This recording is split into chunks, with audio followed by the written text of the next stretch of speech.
Hali gani mwanafamilia wa channel pendwa hii hapa Jibizoza Media. Kama ndo mara kwa kwanza basi nikusihi usisahau kusubscribe, kulike, kushare pamoja na kucomment. Bwana Bibi Nifa ameweza kufichua mambo mazito kuhusiana na haya yote ambayo yanayoendelea. Tuliweza kuona aliweza kumtumia barua mama yake, kisha akasema kwamba naona kabisa mama yangu unaumia sana kwa hichi kitu ambacho kinachoendelea, lakini nataka nikusihi kitu kimoja kwamba mimi namchukia sana Kimambi, na isije ikaja ikatokea siku moja ukawa upande wa Kimambi, kwani Kimambi kwa wakati huu si mtu mzuri, na pia tupaswa kuweza kukaa naye mbali, kwani huyo ndio sababu kubwa ya haya yote kuweza kutokea. Hivyo yatupaswa kuweza kuwa naye mbali na kuhakikisha kila kitu kwa upande wetu kinakwenda kuwa sawa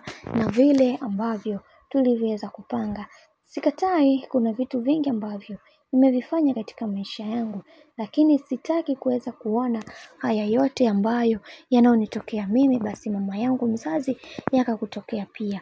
Nakusihi sana mama yangu, na naendelea kukusihi achana na kila kitu ambacho kinachoendelea kwa kipindi hiki, bali na kuomba, na nakusihi sana uweze kufocus na kile ambacho nilichoweza kukwambia. Nafikiri unajua kila kitu ambacho nilichoweza kukwambia, na naamini kwa hichi ambacho nilichoweza kukwambia basi utakifanyia kazi na kila kitu kitakwenda kuwa sawa.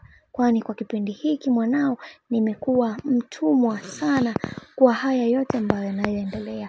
Hivyo nakusihi na naendelea kukusisitizia kwamba mimi binafsi naumia sana, natamani kuweza kuungana na familia yangu, kuweza kuwaona tukiwa wote pamoja, ila nashindwa ni namna gani ambavyo nitakavyoweza kuwarudia, kwani mimi binafsi naumia kwa haya yote ambayo yanayoendelea kwa kipindi hiki, kwani Kimambi si mtu mzuri na yakupaswa kuweza kuwa mbali naye kwa kipindi hiki ambacho nilichokuwa naye mbali. Hivyo yakupaswa kuweza kuwa makini na kuhakikisha kila kitu kwa upande wako kinakwenda kuwa sawa kama vile ambavyo nilivyoweza kukwambia, kwani kuna vitu vingi ambavyo unatakiwa kuweza kujifunza katika haya maisha, na mimi binafsi nimejifunza kutokana na makosa.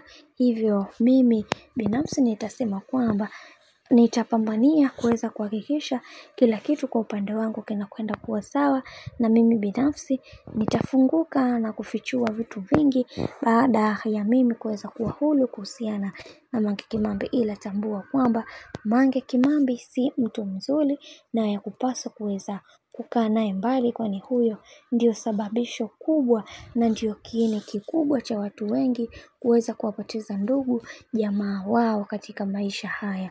Hivyo hatupaswa kuweza kuwa makini na kuhakikisha kila kitu kwa upande wetu kinakwenda kuwa sawa kama vile ambavyo tulivyoweza kubaliana. Bwana, mambo ni mengi alafu muda ni mchache kuhusiana na hii issue ya Bibi Nifa, ni namna gani alivyoweza kuchukia baada ya Kimambi kuweza kuongea vitu vya kijinga na kuanza kumtetea, kumpatia vijali. Kwa upande wake Bibi Nifa amekasirika na amesema kwamba hahitaji kabisa kuweza kuyasikia haya. Bwana, mambo ni mengi alafu muda ni mchache. Mimi nikusihi kitu kimoja, kama ndo mara kwa kwanza basi usisahau kusubscribe, kulike, kushare pamoja na kucomment. Mimi sina la ziada, tukutane next time. Bye bye.